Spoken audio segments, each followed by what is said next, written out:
Վայրկյաններ առաջ ստացանք տեղեկատվություն. Գագիկ Ծառուկյանը կալանավորվեց 2 ամսով, հիշեցնենք, որ Ծառուկյանի 70-ից ավել կազմակերպություններում խուզարկություններ ա կատարվել, սիրելի հայրենակիցներ, սիրելի ժողովուրդ ջան, ամենայն անկեղծությամբ եմ ասում բոլորիդ, այսպես էլ պետք է լինի, որովհետև կոռուպցիայի, որովհետև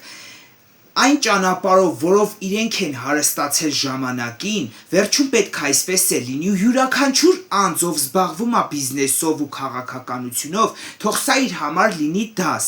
որ իշխանափոխություն լինելուց հետո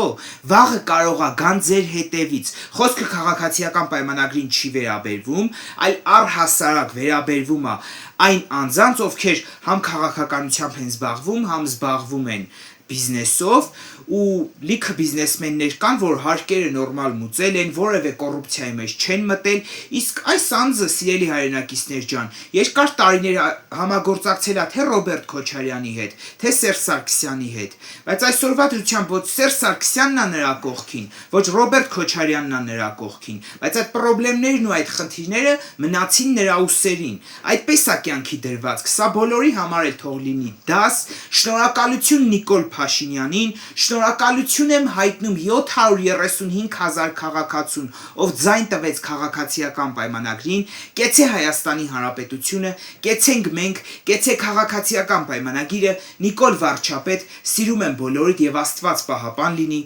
բոլորիս։